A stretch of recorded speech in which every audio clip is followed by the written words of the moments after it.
Okay, start करते हैं polity. और पॉलिटी में हम लोग पढ़ रहे थे फंडामेंटल राइट्स। फंडामेंटल राइट्स में हम लोगों ने लास्ट लेक्चर में जो बेसिक्स होता है फंडामेंटल्स की वो समझ लिया था।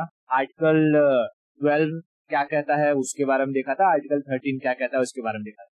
आर्टिकल 12 में हम लोगों ने देख लिया था कि भाई कि फंडामेंटल राइट्स का डेफिनेशन क्या होता है और स्टेट्स किसे कहते हैं, है ना। ऐसा कोई भी ऑर्गेनाइजेशन जो अपने नियम कानून खुद बनाता हो उसे हम स्टेट कहते हैं। एग्जांपल के रूप में आरबीआई, बैंकों को हैंडल करने के जितने भी नियम कानून है आरबीआई बनाता है। नोट कैसा कलर का होना चाहिए आरबीआई डिसाइड करता है, कितने का नोट छपना चाहिए आरबीआई डिसाइड करता है। तो आरबीआई एक स्टेट है। फिर 13 में क्या कहा हुआ था कि भाई ऐसा कोई भी कानून जो देश की आजादी के पहले का बना हो या देश की आजादी के बाद का बना हो, अगर वो संविधान से इनकंसिस्टेंट है तो उसे खत्म किया जा सकता है, डेरोगेट किया जा सकता है, अल्पीकरण किया जा सकता है।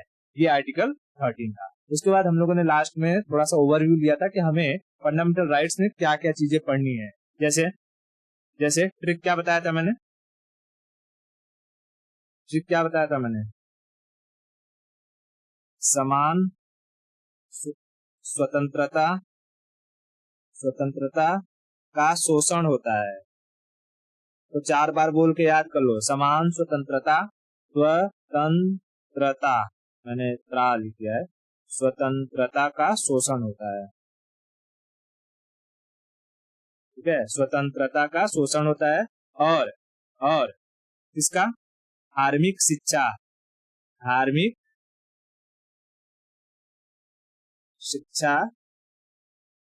का उपचार होता है, उपचार होता है। ये सारी चीजें हमें 6 के 6, 2, 3, 4, 5 और 6, ये 6 फंडामेंटल राइट्स हमें पढ़ने हैं। ठीक है, 6 के 6 फंडामेंटल राइट्स पढ़ने हैं, जिसमें से पहला समान मतलब समानता का अधिकार, राइट टू इक्वलिटी। तो हम लोग समझते हैं राइट टू इक्वलिटी क्या होता है। ठीक है, राइट टू इक्वलिटी, इक्वलिटी यानी समानता का अधिकार। ये आर्टिकल कवर करता है आर्टिकल 14 से लेकर के 18 तक। ठीक है, आर्टिकल 14 से 18 तक। इसमें जितनी भी बातें कही जाएंगी वो किस तरफ इशारा करेंगी, इक्वलिटी की तरफ। किस तरफ, इक्वलिटी की तरफ। अब समझते हैं कि इसमें ये इक्वलिटी कैसे इशारा करती है। जैसे आर्टिकल अगर 14 की हम बात करते हैं, ठीक है, आर्टिकल 14, तो आर्टिकल 14 में आर्टिकल 14 इसमें 2 बातें कही गई है। क्या कही गई है, एक इक्वलिटी बिफोर लॉ, क्या कहा गया है, EBL, equality before law, equality before law, equality before law, यानी यानी कानून के समक्ष समानता, है ना, कानून के समक्ष समानता। हिंदी में क्या कहेंगे, कानून के समक्ष समानता, equality before law, equality before law. इसे लाया गया था यूके से, यूके में इसका इस्तेमाल होता है। और सबसे पहली बार अगर किसी विद्वान ने इक्वलिटी बिफोर लॉ का इस्तेमाल किया था तो वो थे एबी डेसी, एबी डेसी, एबी डेसी। किसने किया था, एबी डेसी ने। अब इसका मतलब समझते हैं कि क्या होता है। कहता है कि चाहे छोटा इंसान हो या बड़ा इंसान हो, सबके सामने हम एक ही तरीके का कानून लगाएंगे, सबके ऊपर कानून एक बराबर होगा, है ना, सबके ऊपर कानून एक बराबर होगा। जैसे कि यूके में कहा जाता है कि भाई चाहे 5 साल का बच्चा हो या 50 साल का बूढ़ा हो, टिकट सबका सेम रहेगा, टिकट का प्राइस सबका सेम रहेगा। लेकिन क्या भारत में ऐसा है क्या, नहीं। भारत में अगर हम ट्रेन में जाते हैं, 5 साल से छोटा बच्चा है तो उसका टिकट नहीं लगता है, 5 साल से बड़ा होता है, 18 साल से कम होता है तो हाफ टिकट लगता है, 18 साल से बड़ा होता है तो फुल टिकट लिखता है। यानी अलग अलग एजेस, अलग अलग स्टेजेस पर अलग अलग नियम कानून है ना। तो हम इस इक्वलिटी बिफोर लॉ को पूरी तरीके से भारत में इम्प्लीमेंट नहीं कर सकते थे, बरोबर। हाँ, इसलिए इसका 20% ही भारत में यूज होता है। कितना, 20%, 20%। बाकी आर्टिकल 14 में एक और चीज कही गई है, इक्वल प्रोटेक्शन ऑफ लॉ। क्या कहा गया है? Equal protection of law. Equal protection of law, कानून का समान संरक्षण, कानून का समान संरक्षण। यानी कि इसका मतलब समझो क्या है कि कानून के सामने कोई भी इंसान हो, ठीक है, कानून के सामने कोई भी इंसान हो, सबके लिए नियम एक बराबर से ही लगेंगे। जैसे अगर तुम अदालत में गए, ये कहता है, ये जो क्या कहते हैं इसको, कानून की देवी, इसको कहते हैं कानून की देवी।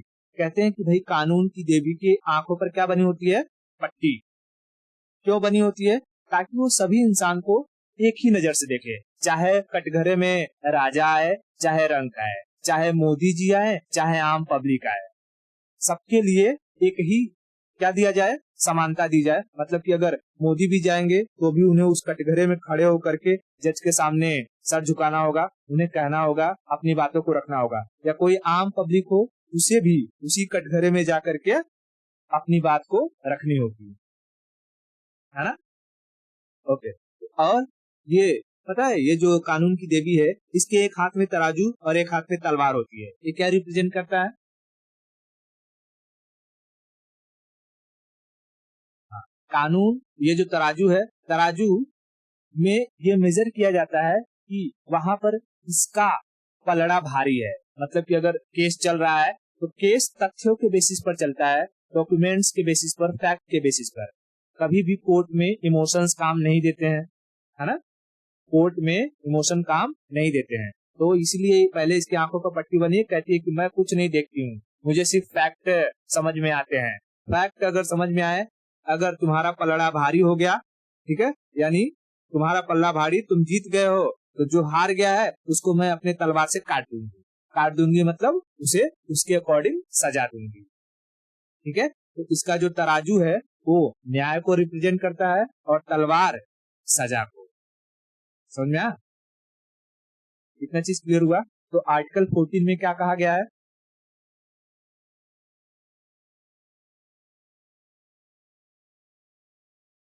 Equal protection of law. पहली चीज है इक्वलिटी बिफोर लॉ, और दूसरी चीज इक्वल प्रोटेक्शन ऑफ लॉ।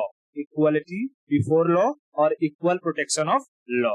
क्या कोर्ट में जा करके हम लोग ये कह सकते हैं कि भाई जैसे कोई ये है, क्या कहें, बॉलीवुड स्टार है, ठीक है, कोई बॉलीवुड का स्टार है, क्या ये कोई बंदा जा करके कह सकता है कि हम सलमान खान हैं, हमारा केस पहले सुन लो? तो जज कहेगा हाँ हाँ आइए, हम आपका केस पहले सुन लेंगे। ऐसा होगा? नहीं होगा। क्यों? इसी की वजह से, इक्वल प्रोटेक्शन ऑफ लॉ, कानून सबके लिए समान है, कानून का समान संरक्षण होगा, चाहे कोई भी इंसान हो, सबका नंबर जैसे आता है वैसे ही आएगा। तुम्हारा जब नंबर आएगा, कॉल आएगा, तुम्हें डेट मिलेगा, बुलाया जाएगा, उपस्थित रहोगे तो केस आगे बढ़ेगा, नहीं तो नेक्स्ट तारीख दे दिया जाएगा। समझ में? तो ये जो इक्वल प्रोटेक्शन ऑफ लॉ है, इसे लाया गया था यूएसए से, और भारत में मैक्सिमम 80% इसी का इस्तेमाल होता है। क्लियर हुआ? आर्टिकल 14 क्या कहा है?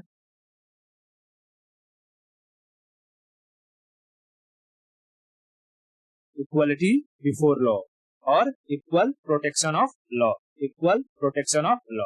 अब इसी में एक बात कही गई है कि जैसे इक्वल प्रोटेक्शन ऑफ लॉ में सबके ऊपर, चाहे जो भी नियम कानून रहेंगे वो सबके ऊपर समान लगेंगे, लेकिन इसमें प्रेसिडेंट प्रेसिडेंट और गवर्नर गवर्नर जब तक ये अपने पोस्ट पर हैं, इनको एक्सेप्शन दिया जाता है कि इनके ऊपर ये आर्टिकल 14 का इस्तेमाल नहीं किया जा सकता है। क्योंकि प्रेसिडेंट को अगर कोई सजा सुनाएंगे अपने पोस्ट पर रहते हुए, तो प्रेसिडेंट के पास पावर है कि वो आर्टिकल 71 के तहत वो लोगों की सजा को माफ कर सकते हैं, तो वो अपने भी सजा को माफ कर लेंगे। और गवर्नर के पास पावर है आर्टिकल 162 के तहत कि वो लोगों की सजा को माफ कर सकते हैं, तो गवर्नर भी अपनी सजा को माफ कर सकता है। इसलिए ये जो इक्वल प्रोटेक्शन ऑफ लॉ है, उसमें किसको, किन दो लोगों को एक्सेप्शन रखा गया है? रेसिडेंट और गवर्नर को क्यों रखा गया, ये समझ में आ गया। चलो बताओ आर्टिकल 14 क्या कहता है।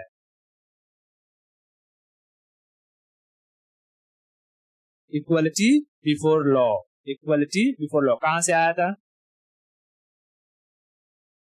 यूके से। इसका सबसे पहली बार इसका इस्तेमाल किसने किया, एवी डेसी, एवी डेसी, एवी डेसी, एवी डेसी, ठीक है, एवी डेसी। उसके बाद उसमें दूसरा पॉइंट क्या कहता है, इक्वल प्रोटेक्शन ऑफ लॉ, जो यूएसए से लाया गया था और सबसे अधिक इस्तेमाल 80% इसी का होता है भारत में, ठीक है, इतना क्लियर है। आगे चलते हैं आर्टिकल 15, ठीक है, आर्टिकल 15, आर्टिकल 15 देखो, आर्टिकल 15 में 5 चीजें याद रखना, 15 से 5 चीजें कि पब्लिक हो या गवर्नमेंट हो, ठीक है, पब्लिक हो या गवर्नमेंट हो, कोई भी इंसान किसी भी दूसरे इंसान का डिस्क्रिमिनेशन नहीं कर सकता है। क्या नहीं कर सकता है, डिस्क्रिमिनेशन, ठीक है, डिस्क्रिमिनेशन नहीं कर सकता है, डिस्क्रिमिनेशन नहीं कर सकता है मतलब भेदभाव,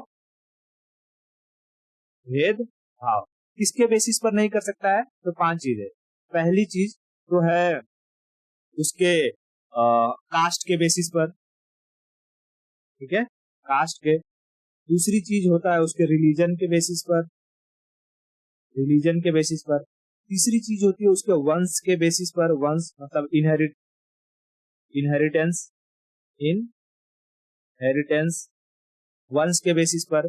चौथी चीज होती है जेंडर के बेसिस पर, जेंडर के बेसिस पर। और पांचवी चीज होती है birth of place, place of birth, ठीक है, प्लेस ऑफ बर्थ, जन्म स्थान के बेसिस पर। कोई भी चाहे गवर्नमेंट या कोई भी पब्लिक क्या नहीं कर सकती है, डिस्क्रिमिनेशन नहीं कर सकती है। जैसे जैसे कोई SC ST कास्ट का इंसान है, SC ST कास्ट का इंसान है, क्या कोई गवर्नमेंट ये कह सकती है कि तुम हमारे ऑफिस में काम नहीं कर सकते, नहीं। क्या कोई पब्लिक ये कह सकता है कि तुम हमारे घर पे खाना नहीं खा सकते या हमारे पास बैठ नहीं सकते, नहीं। अगर कोई कहता है तो वो कौन से आर्टिकल को वॉयलेट कर रहा है, आर्टिकल 15। और इसके तहत जो इंसान का वॉयलेशन हो रहा है वो कहां जा सकता है, सुप्रीम कोर्ट। और सुप्रीम कोर्ट भयानक सजा देगी SC ST एक्ट लगा करके, ठीक है। तो कास्ट के बेसिस पर क्या हम किसी का डिस्क्रिमिनेशन कर सकते हैं, नहीं कर सकते। किसी के रिलीजन के बेसिस पर, कोई हिंदू है, मुसलमान है, सिख है, पारसी है, जैन है, ईसाई है, क्रिश्चियन है, जो भी है, क्या हम ये कह सकते हैं कोई स्कूल है उस स्कूल में सिर्फ मुस्लिम ही पढ़ेंगे, या जो है कोई ये सिख नहीं पढ़ेगा, या कोई हिंदू नहीं पढ़ेगा, या तुम चर्च में जाते हो तो तुम हमारे मंदिर में नहीं आ सकते।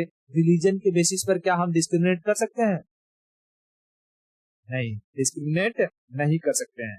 क्या वंश के आधार पर हम किसी को डिस्क्रिमिनेट कर सकते हैं, जैसे जब 1857 क्रांति चल रही थी तो उस वक्त जो सिसोदिया थे, मनीष सिसोदिया आज के, उस वक्त मराठों के 5 भाग, मतलब मराठों को 5 भाग में डिवाइड किया गया था।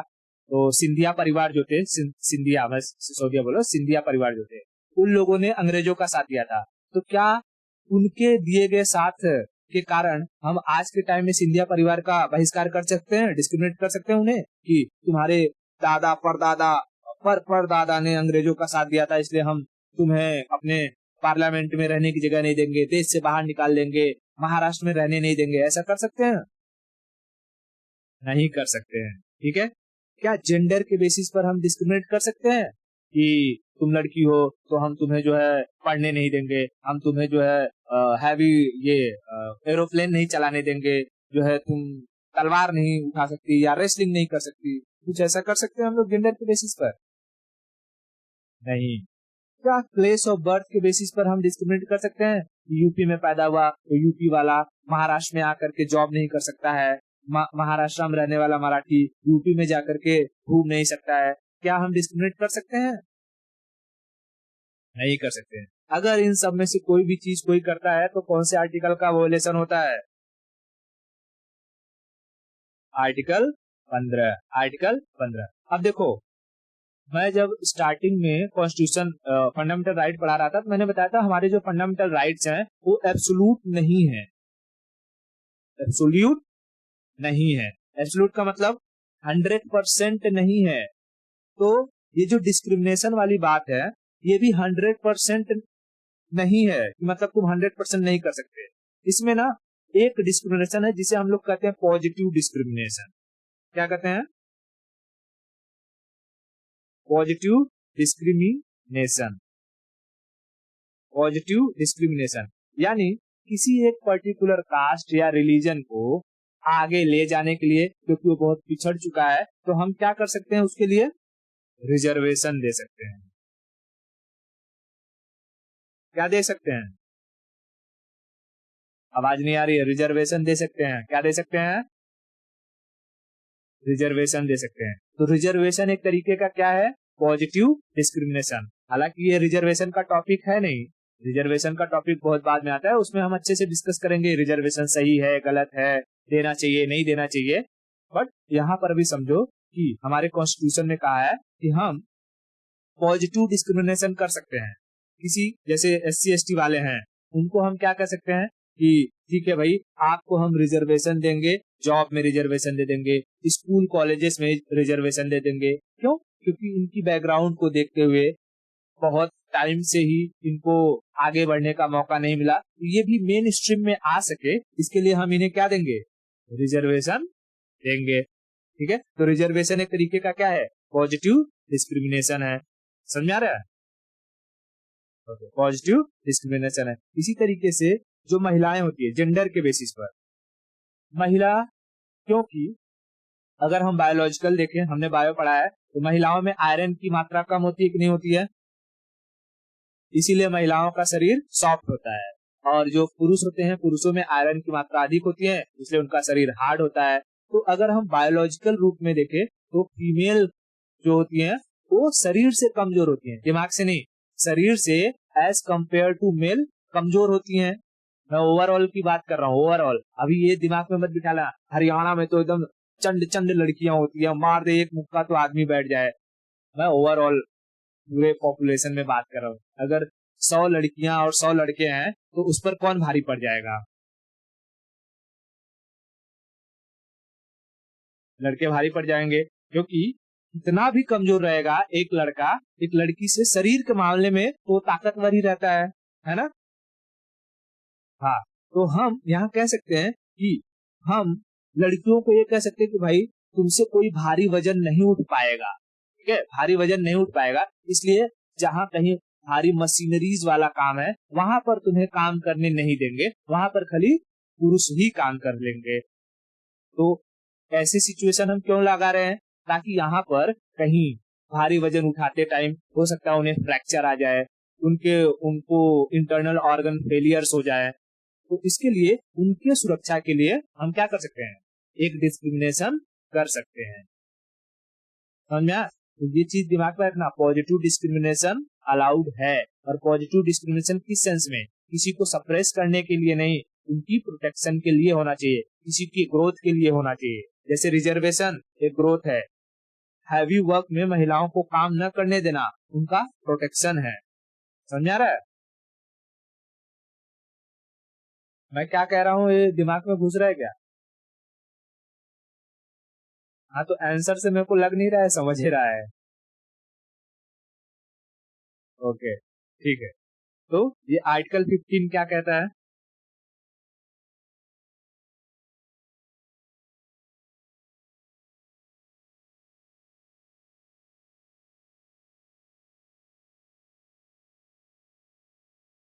ओके, डिस्क्रिमिनेशन नहीं कर सकते हैं। कितने बेसिस है डिस्क्रिमिनेशन ना करने के?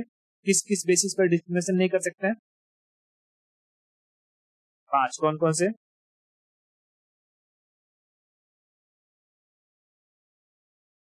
ठीक है, रिलीजन, कास्ट या कास्ट, रिलीजन, जेंडर, इनहेरिटेंस और प्लेस ऑफ बर्थ। आर्टिकल 15 समझ में आया? आर्टिकल 16 की तरफ मूव करते हैं। आर्टिकल 16 क्या है? आर्टिकल 16 कहता है इक्वल अपॉर्चुनिटी। आर्टिकल 16 कहता है equal opportunity opportunity in public employment. Employment यानी कि जो सरकारी उद्योग धंधे हैं, काम है, जॉब है, जो कहना है कर लो। सरकारी कामों में हर इंसान को क्या मिलनी चाहिए? इक्वल अपॉर्चुनिटी मिलनी चाहिए। इक्वल अपॉर्चुनिटी, वो चाहे लड़का हो, लड़की हो, ठीक है, छोटा हो, बड़ा हो, टेढ़ा हो, नाटा हो, मोटा हो, सबको क्या मिलनी चाहिए? इक्वल अपॉर्चुनिटी मिलनी चाहिए। समझ में आ रहा है? इक्वल अपॉर्चुनिटी मिलनी चाहिए। लेकिन फिर भी वही बात यहाँ भी आती है कि अपॉर्चुनिटी जब दिया जाता है तो हम देखते हैं कि इसमें रिजर्वेशन फिर से आ जाता है। तो रिजर्वेशन किस मुद्दे से लाया जाता है? पॉजिटिव डिस्क्रिमिनेशन, है ना? पॉजिटिव डिस्क्रिमिनेशन ये अलाउड है, ठीक है। यहाँ पर भी रिजर्वेशन को लाया जा सकता है। इक्वल अपॉर्चुनिटी की जब हम बात करते हैं, अगर हम ये देखते हैं कि कोई भी जॉब है, जैसे कि कोई सरकारी जॉब है, ठीक है, मान लो ये सरकारी जॉब है, मैंने कह दिया कि ये डेस्क एससी के लिए रहेगा, ये डेस्क एसटी के लिए रहेगा, ठीक है। तो इतने डेस्क में से 1 2 3 4 5 6 7 8 9 10 में से 2 डेस्क मैंने क्या कर दिए? रिजर्व कर दिए। तो लोग प्रोटेस्ट करने लगेंगे, क्यों? तुम तो हमारे आर्टिकल में कहता है कि इक्वल अपॉर्चुनिटी होनी चाहिए, सबको इक्वल हक मिलना चाहिए। ये लोग जैसे जॉब करके जैसे एग्जाम निकाल के आ रहे हैं, उतने ही एग्जाम के साथ ये भी आना चाहिए। तो भाई अगर इस पर हम डिस्कस करेंगे तो ये एक लंबा सेक्शन चला जाएगा और हम ये रिजर्वेशन में अच्छे से डिस्कस करेंगे कि आखिर रिजर्वेशन के पीछे क्या वजह है। और इन शॉर्ट में अगर समझने के लिए कहूँ तो अगर तुम चाहते हो कि देश से रिजर्वेशन खत्म हो जाए तो उसकी मूल समस्या खत्म कर दो। रिजर्वेशन मिलने की जो सबसे बड़ी वजह है वो है कास्ट, बरोबर है ना? किसी को देखो तो ओबीसी का सर्टिफिकेट बनवा लेगा, एससी का सर्टिफिकेट बनवा लेगा, एसटी का सर्टिफिकेट बनवा लेगा। तो अगर कोई इंसान चाहता है कि वो रिजर्वेशन खत्म हो जाए तो उसे कहो, गवर्नमेंट से कहे ये अलाउ कर दे, सारा का सारा कास्ट ही खत्म हो जाए, कोई कुछ भी लगा ले जिसको जो मन करे, सुष्मिता सिंह राजपुरोहित है, जो मन करे वो लगा लो। समझा रहा है? हाँ, चौधरी लगा लो, जो चौधरीयाना करना है करो। तो उस सिचुएशन में क्या हो जाएगा? कास्ट जब सब मिक्स हो जाएगा, कोई एक पर्टिकुलर कास्ट रहेगा ही नहीं, तो क्या वहां रिजर्वेशन आएगा? नहीं आएगा, ठीक है। ये रिजर्वेशन वाला मुद्दा है, याद रखना। इसे हम रिजर्वेशन में अच्छे से डिस्कस करेंगे, क्या वजह रही रिजर्वेशन देने की। ये बहुत एक क्रिटिकल टॉपिक हो जाता है और एकदम ध्यान से सुनना पड़ता है इसके लिए, क्योंकि अगर हम किसी ऐसे लेमैन से बात करेंगे ना, जैसे कोई चाय पर चर्चा हो रही हो, तो वो मारा मारी पे उतर जाते हो लोग, बिना बात को सुने ही, ठीक है। ये जो रिजर्वेशन वाला सेक्शन है, बीइंग एन यूपीएससी एस्पिरेंट, हमें इसके पॉजिटिव और नेगेटिव दोनों तर्क बताने पड़ते हैं और दोनों चीजें साथ में लेकर चलनी पड़ती है। समझ में आ रहा है? अभी के लिए क्या समझना है? जो रिजर्वेशन होता है वो रिजर्वेशन कैसे दिया जाता है? पॉजिटिव डिस्क्रिमिनेशन के लिए, कि हम लोगों को आगे बढ़ा सके, ठीक है, या किसी का प्रोटेक्शन कर सके। इतना क्लियर हुआ? तो आर्टिकल 16 क्या कहता है?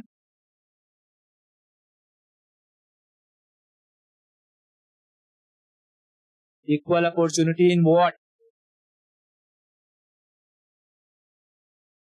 In public employment. आर्टिकल 15 क्या कहता है? फटाफट। डिस्क्रिमिनेशन नहीं कर सकते, कितने बेसिस पर? 5। कौन कौन से? कास्ट, रिलीजन, इनहेरिटेंस और जेंडर और प्लेस ऑफ बर्थ। जेंडर और प्लेस ऑफ बर्थ, ठीक है। इतना क्लियर हुआ? 16 क्लियर हो गया। अब आर्टिकल 17 चलते हैं। आर्टिकल 17। आर्टिकल 17 कहता है एबोलिशन ऑफ अनटचेबिलिटी, छुआछूत का अंत। ठीक है, एबोलिशन ऑफ अनटचेबिलिटी। क्लियर आ रहा है क्या? छुआछूत का अंत। बताओ, क्या हम पहले के जमाने में, जैसे अगर हम यहाँ देखें तो जो ब्राह्मण हुआ करते थे या ऊंचे कास्ट के लोग हुआ करते थे, वो जो SC ST वाले लोग होते थे, उनको अगर कुछ देते भी थे तो इस तरीके से ऊपर से ही गिरा देते थे। काम करवा के पैसा भी देना रहता तो ऊपर से देते थे। अगर पानी पिलाना रहता, जैसे कोई महिला है, कोई बड़ा आदमी है तो उसको पानी अच्छे से पिला देती, लेकिन अगर कोई बुजुर्ग रहते SC ST वाले तो उन्हें दूर बिठाते और जो है वो मिट्टी का बर्तन होता ना, उसमें पानी वगैरह देते थे ताकि उसका बाद में इस्तेमाल ना किया जा सके। समझ में आ रहा है? तो पहले के टाइम पीरियड में क्या होता था, लोगों के कास्ट के बेसिस पर छुआछूत, अनटचेबिलिटी का प्रचलन बहुत अधिक हुआ करता था। SC ST वाले अगर हम देखें, मोस्टली जितना अगर हम यहाँ देखते हैं कि महाराष्ट्र हो या कोई भी सिटी हो, वहां पर जो सफाई कर्मी होते हैं, जो म्युनिसिपैलिटी में काम करते हैं, वो मोस्टली कौन रहते हैं? SC ST वाले भी रहते हैं, SC ST वाले ही रहते हैं। सोचो अगर वो लोग अपना काम करना छोड़ दे तो शहर की क्या स्थिति रह जाएगी। उनको लगता है कि वो नाला जो हमें क्लीन दिखता है, बदबू फ्री रहता है, वो सिचुएशन ऐसी रहेगी? हाँ, जो लोगों के घर से पूरा आराम से चला जाता है वो जा पाएगा? रोड जाम हो जाएंगे इस कूड़े की वजह से। क्यों? क्योंकि लोगों में अभी भी इतनी समझ नहीं है कि उन्हें कूड़ा कहाँ फेंकना है। कूड़ा पेटी रखा रहता है, लेकिन फिर भी वो जहां तहां फेंक करके चले जाते हैं।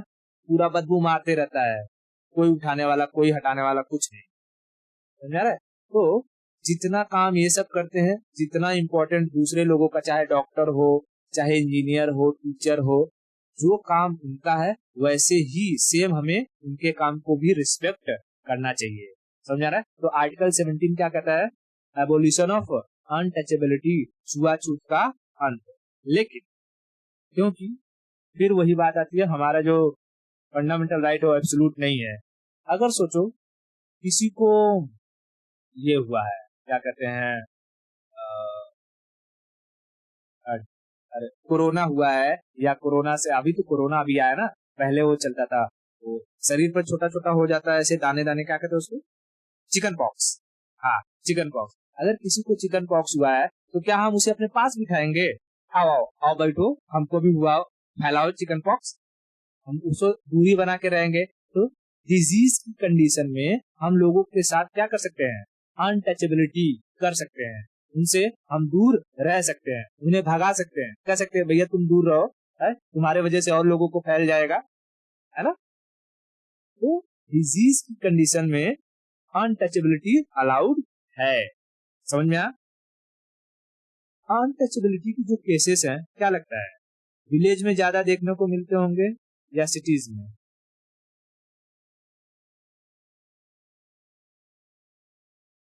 हेलो? विलेज में ज्यादा देखते हैं। क्यों? क्योंकि वहां पर लिटरेसी रेट बहुत कम रहती है। लोग एक दूसरे को आंखों आंखों से जानते रहते हैं कि ये कौन है, किसके घर का है, कहाँ का है, क्या काम करता है। शहरों में लिटरेसी रेट ज्यादा है, लोग अपने काम में बिजी रहते हैं, किसी को किसी के बारे में कोई आइडिया नहीं है, ये क्या काम करता है, कहाँ रहता है, क्या नाम है। ठीक है, तो इसकी वजह से शहरों में हमें अनटचेबिलिटी देखने को कम मिलती है। समझ में आया? आर्टिकल 17 क्लियर है? ओके, अब आते हैं आर्टिकल 18 के ऊपर।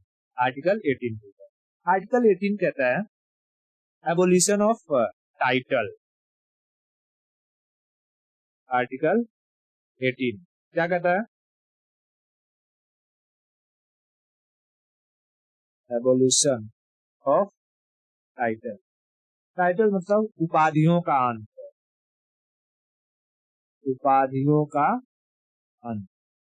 जैसे पहले के जमाने में लोगों को, जो बड़े जमींदार हुआ करते थे, तो उनके सामने, नाम के सामने लगता था जमींदार साहब है, लैंड लॉर्ड्स हैं। या लोगों को जो अंग्रेज हुआ करते थे वो नाइटहुड की उपाधि देते थे, सर की उपाधि, तो उनके नाम के आगे लगता था नाइटहुड। रॉबिन हुड जैसे होता है ना, कोई लोगों की मदद करे तो उसे हम रॉबिन हुड के नाम से बुलाते हैं, एक टाइटल है। तो वैसे ही नाइटहुड, नाइटहुड की उपाधि दी जाती थी। या राय बहादुर, राय बहादुर जो है उपाधि दी जाती थी। तो जब देश आजाद हुआ और कॉन्स्टिट्यूशन लिखा गया, तब कॉन्स्टिट्यूशन ने कहा कि भैया देखो, जितने भी ना राय बहादुर, तेज बहादुर, जो है नाइटहुड, महाराज, राजा, ये जो भी टाइटल है इसे हम क्या करेंगे, खत्म कर देते हैं। कोई भी इंसान अपने नाम के आगे ऐसा कोई भी टाइटल नहीं लगाएगा। लेकिन इसमें दो टाइप के टाइटल्स को एक्सेप्शन रखा गया। कौन सा? एक एजुकेशनल, एजुकेशनल, और दूसरा मिलिट्री, मिलिट्री। उसी में पुलिस वुलिस सब आ जाते हैं, ठीक है। अब एजुकेशनल की बात करूं तो जैसे कोई इंसान है प्रोफेसर है, तो अपने नाम के आगे क्या लगा सकता है? प्रोफेसर। कोई इंसान है डॉक्टर, अपने नाम के आगे डॉक्टर लगा सकता है। कोई इंजीनियर है, इंजीनियर लगा सकता है। कोई जो है जज है तो जज लगा सकता है, मतलब क्या कहेंगे, जज को जज ही कहेंगे और क्या कहेंगे, हाँ। उसके बाद मजिस्ट्रेट लगा सकता है, मजिस्ट्रेट साहब आए हुए हैं, ठीक है। कोई जो है ये क्या कहते हैं उसको, अरे इतना टाइटल बहुत हो गया यार, प्रोफेसर, इंजीनियर, जज, एडवोकेट। कोई वकील है तो एडवोकेट लगा सकता है ना, एडवोकेट लगा सकता है।